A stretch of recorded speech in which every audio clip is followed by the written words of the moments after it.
Bienvenue dans Change de régime, épisode 9, les tampons émotionnels ou comment apprendre à ne pas manger tes émotions.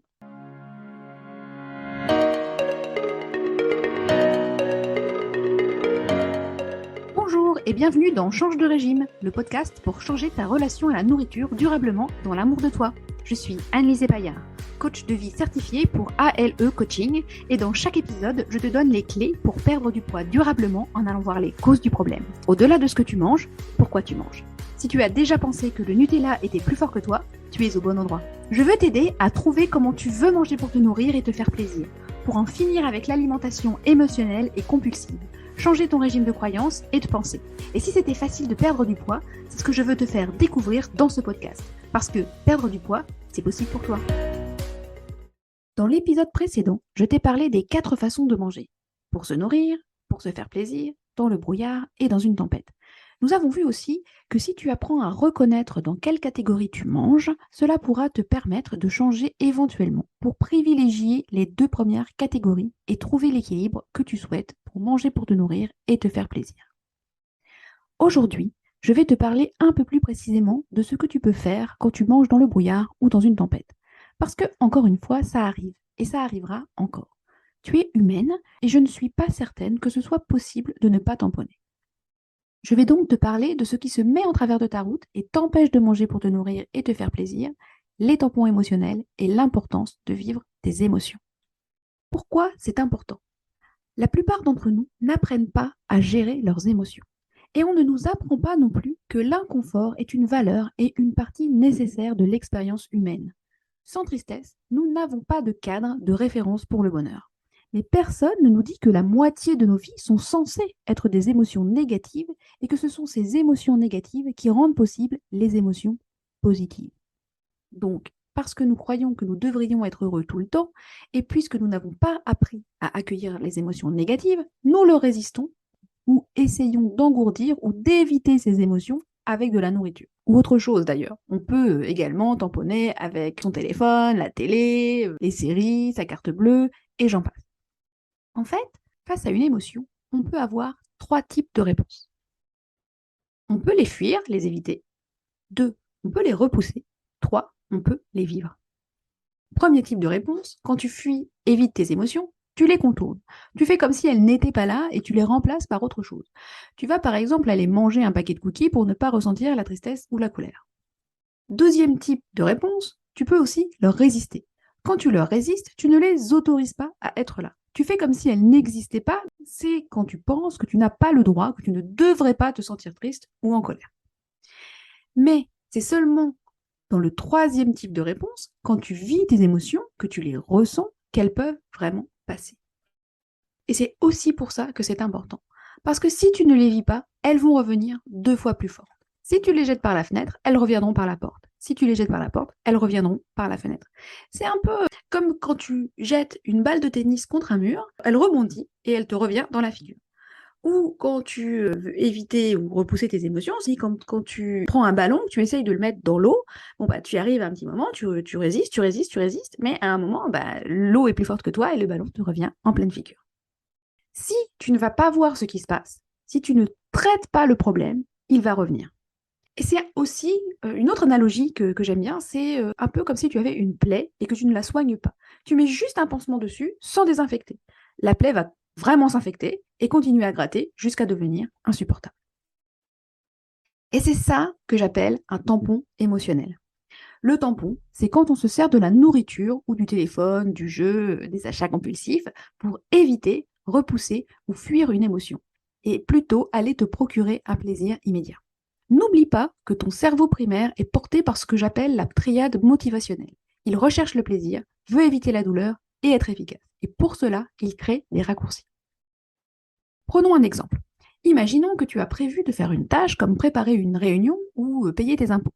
On n'a souvent pas envie, surtout les impôts. Ton cerveau primaire, par défaut, il préférera aller chercher un truc plus fun, comme par exemple rechercher le plaisir plutôt en jouant sur ton téléphone, en mangeant un gâteau. Il va essayer d'éviter l'inconfort de payer les impôts en mangeant ou de préparer la réunion en allant voir ce qui se passe sur les réseaux sociaux.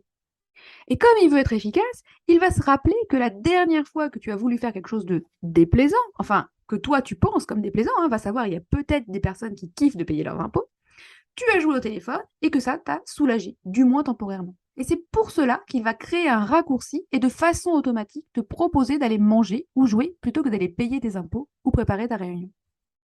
Mais pour revenir à ton poids naturel, tu dois arrêter d'engourdir ou de tamponner tes émotions avec de la nourriture. Et là, tu vas me dire, mais Anise, t'es bien mignonne, mais comment faire cela? Alors, la façon de changer et d'éviter de tamponner tes émotions, c'est d'apprendre à les accueillir, à les vivre et à les traiter, justement. Parce que lorsque tu autorises les émotions négatives, tu gagnes de l'autorité sur elles. Alors que quand tu les évites, tu souffres. Mais déjà, qu'est-ce que c'est exactement qu'une émotion? Une émotion, c'est une vibration dans ton corps, rien de plus. Une émotion, c'est différent d'une sensation physique comme la faim ou la douleur. Les sensations physiques, elles commencent dans le corps et voyagent jusqu'au cerveau. Par exemple, quand on te frappe, tu sens quelque chose sur ton bras et l'information remonte jusqu'à ton cerveau. Par contre, les émotions, c'est l'inverse. Elles sont toujours causées par des pensées et elles deviennent des vibrations dans ton corps. Elles redescendent dans ton corps. Mais lorsque l'on devient curieux et que l'on est prêt à faire l'expérience de ces vibrations, on se rend compte généralement qu'elles ne sont pas une si grosse affaire après tout. Souvent, on hésite à s'ouvrir aux émotions négatives parce qu'on imagine que l'expérience va être intolérable. Ou pire encore, qu'on va tomber dans une sorte de trou noir, incapable d'en sortir. Mais ce n'est pas vraiment vrai. À l'heure actuelle, il y a un cycle involontaire de renforcement de la pulsion parce que tu y réponds avec le tampon. Ton cerveau est habitué à répondre à l'envie en mangeant quand tu vois un cookie ou que tu ressens de la colère, ou peut-être à prendre ton téléphone quand tu ressens de l'ennui, à aller acheter quelque chose quand tu te sens frustré, que sais-je. C'est un peu comme le principe de conditionnement des chiens de Pavlov. Je ne sais pas si tu connais l'expérience, mais Pavlov, il avait conditionné ses chiens à saliver au bruit d'une cloche. Pour cela, il a fait sonner une cloche régulièrement avant de présenter de la nourriture à ses chiens. Au bout d'un moment, les chiens n'avaient plus besoin de voir la nourriture pour saliver. Ils avaient fait le rapprochement entre cloche et présence de nourriture. Alors qu'au départ, il n'y a absolument aucun lien entre la cloche et la nourriture. Mais comme tu as appris à renforcer ce cercle vicieux, tu peux le désapprendre. Pour déconditionner ces chiens, Pavlov a fait sonner la cloche sans leur présenter de nourriture plusieurs fois. Et ils ont fini par comprendre que la cloche ne signifiait pas forcément qu'on allait leur donner à manger. Et pareil, par exemple, avec une sonnette. Si ton chien aboie quand ta sonnette sonne, c'est parce qu'il a associé la sonnette à la venue d'invités. Si tu fais sonner plusieurs fois sans que personne n'entre, il pourra dissocier sonnette, excitation, aboiement. Et aujourd'hui, quand on a envie de manger quelque chose, on réagit à l'envie en mangeant la chose, renforçant ainsi l'envie. Ou alors on essaye de résister à l'envie en se disant qu'elle n'est pas vraie, qu'elle ne devrait pas être là. Mais cela ne fonctionne généralement que pour une courte période de temps et finit par renforcer l'envie. Notre objectif, c'est de désapprendre le désir en lui permettant d'être là, mais sans y répondre. Et c'est complètement normal de ne pas encore savoir le faire, puisqu'on ne te l'a jamais appris. Il faudra de la pratique, du temps et de la répétition. Parce que tout comme les chiens de Pavlov qui ont appris à baver au son d'une cloche parce que ça signifie que la nourriture allait venir, mais ont appris plus tard à dissocier la sonnerie de la cloche de la nourriture, tu peux tout à fait également le désapprendre. Faisons un modèle involontaire pour regarder ce qu'il se passe. Prends une situation où tu as l'habitude de tamponner et fais le modèle involontaire. Par exemple, ton ami te dit qu'il ne pourra pas venir à votre rendez-vous. Circonstance, X dit « je ne pourrai pas venir ». Pensée, il exagère, il ne devrait pas faire cela. Émotion, colère, frustration. Action, peut-être que tu t'énerves, tu rumines, peut-être tu vas aller manger quelque chose dans la cuisine pour faire passer la frustration, tu ne te mets pas à sa place pour comprendre son point de vue, tu ne vis pas ton émotion. Résultat, tu ne te comportes pas comme tu veux et tu renforces l'association « je suis en colère, je mange ». Et si on prend un tampon basé sur la nourriture, regarde la dernière fois que tu as mangé quelque chose alors que tu savais que tu n'avais pas faim et pas vraiment envie. On va faire le modèle en remontant. Dans la ligne action, tu mets manger, je mange quelque chose. Dans la ligne émotion, le désir, l'envie. Quelle est la pensée qui a créé le désir? Peut-être j'en ai trop envie, ça me fera du bien, j'en ai besoin. L'action de manger la chose et la façon dont tu renforces le désir. Et c'est ça qu'on veut changer. Et là, le but, c'est d'interrompre ton modèle. Cependant, contrairement aux chiens de Pavlov qui n'avaient vraiment pas le choix en la matière parce que c'est quelqu'un d'autre qui a sonné la cloche et qui a ensuite décidé de ne pas leur donner leur repas, c'est à toi de faire le travail, de ne pas répondre à ton envie, à ta pulsion. Et cela se fait en interrompant ton modèle. Tu vas continuer de ressentir l'envie. Le début du modèle, il sera le même. Circonstance, je vois un gâteau, Pensée, ça va être trop bon, j'en ai trop envie, ça me fera du bien, j'en ai besoin. Et émotion, envie, désir. Et c'est là où tu interromps ton modèle en remplaçant aller manger la chose par permettre au désir d'être présent sans le récompenser. Si l'émotion c'est la colère, permettre à la colère d'être là sans y répondre, par exemple en criant. Pour la frustration, lui permettre d'être là sans aller sur ton téléphone ou sans aller acheter quelque chose. Bon, alors comment faire? Comment permettre à une envie d'être là sans y répondre? Tout d'abord, rappelle-toi qu'une envie, une pulsion dans ton corps, ce n'est pas vraiment si horrible. Si, je t'assure, fais-moi confiance, ton cerveau a vraiment peur et c'est normal, il va directement au pire scénario où tu te perds dedans et tu ne peux plus en sortir. Mais ce n'est vraiment pas une fatalité. Je vais te proposer 4 façons d'accueillir une urgence, une pulsion. D'abord, fais comme si tu décrivais ton expérience à un martien qui n'a jamais connu cette envie. Et tu l'écris. Il ne sait pas ce que c'est que l'envie, tu lui expliques ce que c'est. Qu'est-ce que tu ressens? Où est-ce que c'est présent dans ton corps? Qu'est-ce que tu penses? Ensuite, tu peux observer également comment tu ressens l'envie comme si tu étais assis de l'autre côté de la pièce. Ça crée une distance entre l'expérience, y compris la pensée que tu choisis, et le sentiment et l'émotion qu'elle crée. Ensuite, accepte l'envie et sois présent avec elle. Permets-lui d'être là, fais comme si tu la tenais dans la main et demande-lui pourquoi elle est là. Moi, ça, je le fais vraiment souvent avec l'angoisse, notamment. L'angoisse, pour moi, dans mon corps, ça fait comme une boule. Je peux essayer de la prendre et lui demander, OK, pourquoi est-ce que je me sens angoissée maintenant? Ensuite, ouvre-toi à l'émotion, laisse-la entrer, avance vers elle et surtout, respire dedans. La respiration, c'est très important dans cet exercice. Quand tu respires, quand tu prends le temps de respirer, tu fais baisser la pression. Alors maintenant, pour apprendre à gérer et à accueillir tes envies, je vais te proposer un exercice. Je vais te proposer de t'entraîner à en autoriser 100. Mais encore une fois, comme pour apprendre n'importe quelle nouvelle chose, cela va prendre du temps, de la pratique et de la répétition. Mais le but de cet exercice est vraiment de ne plus avoir peur de tes envies et de les voir, au contraire, comme des occasions de pratiquer, de les accueillir, jusqu'à en avoir autorisé et vécu sans.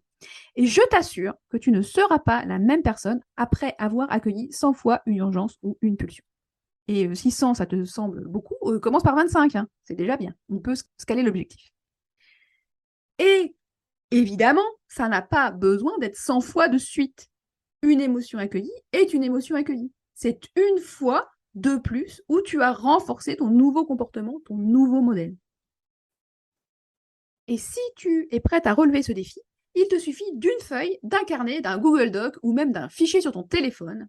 Donc ça n'a vraiment pas besoin d'être compliqué. Et à chaque fois que tu vis une émotion sans y répondre, tu écris la date et l'occasion. Tu peux aussi utiliser un autre outil que j'aime beaucoup et qui marche très très bien sur moi, c'est la jarre des envies ou ce que j'appelle la jarre des urgences. Ce n'est pas compliqué, tu prends une jarre ou un pot transparent, un pot de confiture, un vase, quelque chose que tu trouves joli, il faut juste que ce soit transparent.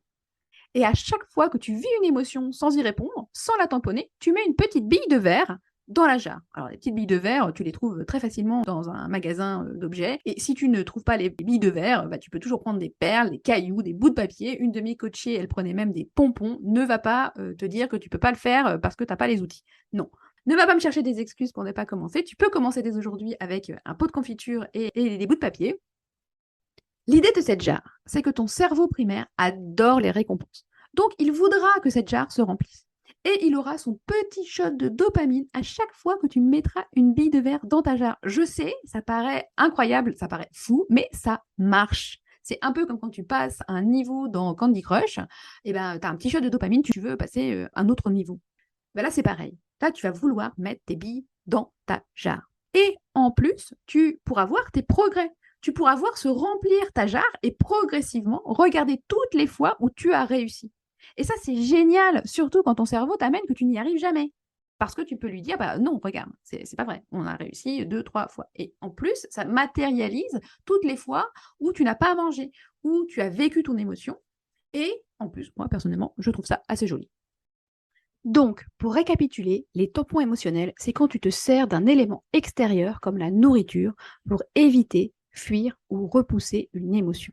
Pour changer ton comportement automatique, tu veux apprendre à plutôt les vivre et les laisser passer, sachant qu'une émotion, c'est une vibration dans ton corps et que ce n'est pas si terrible. Pour cela, le but est d'interrompre ton modèle en remplaçant l'action de manger par laisser ton envie être là sans y répondre. Et pour cela, je t'ai proposé 4 façons d'accueillir une urgence, une pulsion. Premièrement, tu peux t'entraîner à décrire ce qu'elle fait dans ton corps comme si tu l'expliquais à un martien qui ne sait pas ce que c'est.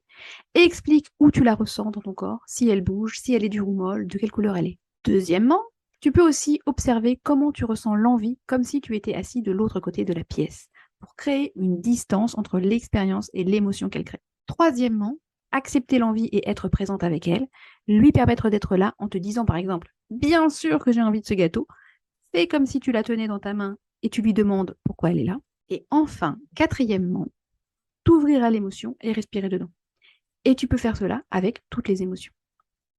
Pour apprendre à le faire, je t'invite à en autoriser 100 ou 4 x 25. Ça n'a pas besoin d'être 25 ou 100 fois de suite et tu n'as pas de limite de temps. Tu as juste besoin d'une feuille et d'un papier ou d'un document sur ton téléphone ou ton ordinateur. Et tu écris chaque fois que tu as réussi l'exercice. Ou alors tu prends une jarre et tu mets une bille de verre à chaque fois que tu as vécu ton émotion. Voilà ce que je t'invite à faire après cet épisode. Si tu le mets en place, n'hésite pas à m'envoyer un mail à contact@alecoaching.fr pour me dire ce que tu en as pensé. Voilà ce que je voulais te partager aujourd'hui. J'espère que ça t'a plu. Si c'est le cas, n'hésite pas à mettre un commentaire et une note 5 étoiles. Ça m'aidera beaucoup à faire décoller mon podcast. Et si tu veux apprendre plus et avoir plus d'infos, je te conseille de t'inscrire à ma newsletter. Ce n'est pas compliqué, c'est un mail par semaine, tous les vendredis matins. Je te partage des astuces et des conseils. Pour ça, rien de plus simple. Va sur mon site www.alecoaching.fr, tout attaché de minuscules, et tu trouveras un formulaire pour recevoir mon cadeau gratuit, mes astuces pour arrêter de binger et t'inscrire à ma newsletter. En attendant, je te dis à la prochaine pour un nouvel épisode. Et n'oublie pas, perdre du poids, c'est possible pour toi. À très vite!